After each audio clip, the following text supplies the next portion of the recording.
Reality is not so much what happens to us. Rather, it is how we think about those events that create the reality we experience. In a very real sense, this means that we each create the reality in which we live.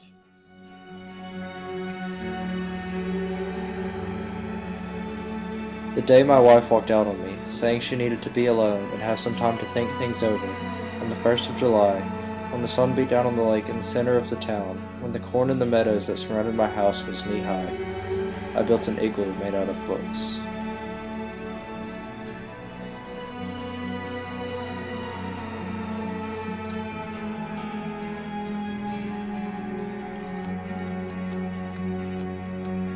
Oh, I was in the dark age, searching for the ones in my mind. I'm so far away, but I hit the ground running. I used paperbacks to build it, scared the weight of falling hardbacks or encyclopedias if I didn't build it soundly. But it held. I had a tunnel through which I could crawl to enter, to keep out the bitter Arctic winds. I took more books into the igloo and I read in there. As I read the books, I would put them down, make a floor out of them, and then I got more books and I sat on them, eliminating the last of the green July grass from my way. My friend came by the next day. He crawled on his hands and knees into my igloo. He told me I was acting crazy.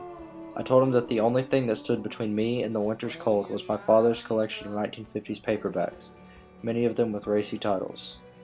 My friend left. I sat in my igloo, imagining the Arctic night outside, wondering whether the northern lights would be filling the sky above me. I was getting hungry. I made a hole in the floor and waited for a fish to come. I pulled it up, a fish made of books, green-covered vintage penguin detective stories. I ate it raw, fearing a fire in my igloo. Now it took a long way. I went outside. I saw someone who looked like my wife out there on the ice. She was making a glacier out of autobiographies. I thought you left me. I thought you left me alone. She said nothing, and I realized she was only a shadow. I was getting tired, and I started back. I saw the shadow of the bear before I saw the bear himself. Huge he was, and pale, made of the pages of fierce books. I could see the paper and the words winding across them, and I was frightened that the bear could see me. I crept back into my igloo, avoiding the bears. I may have slept in the darkness. First to the heart and last to the feet, spouting hymns and bells and love. And forever told. And then I crawled out, and I lay on my back on the ice and stared up at the unexpected colors of the shimmering northern lights, and listened to the cracks and snaps of the distant ice of an iceberg. I do not know when I became aware that there was someone else lying on the ground near to me. I could hear her breathing. They're very beautiful, aren't I see Aurora Borealis, the northern lights. they? No, it's the town's 4th of July fireworks, babe.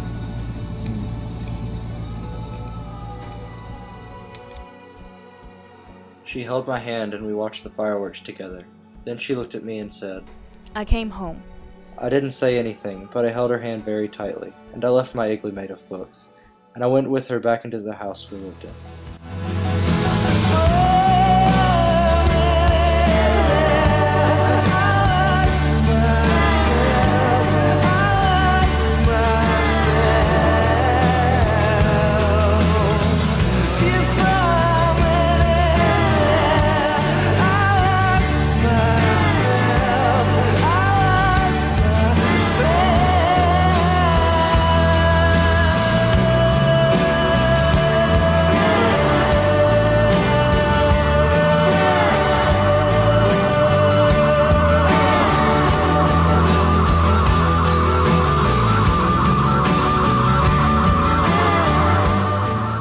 I heard distant thunder, and in the night, while we slept, it began to rain, tumbling my igloo in books, washing away the words from me.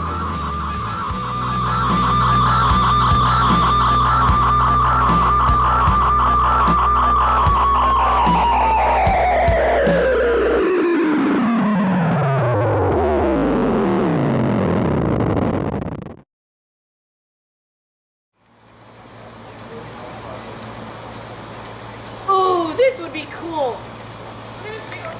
You know, I don't know what you think this is, baby boy, but this, our whole relationship is like, look what you be reading.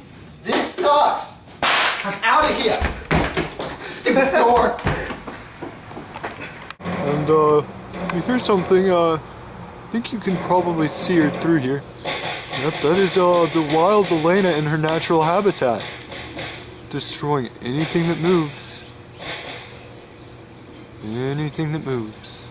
See, you never come home from work on time. Your salary is slim to nothing. Like, we can barely get by on what you make. I give to charity every day. I am Jesus. You don't know. Now, I'm gonna guess. Is your person a girl? It is? Is your person Megan? I'm having fun. Alright, now, since I guessed that, I gotta guess your other one. I wonder how he guessed it.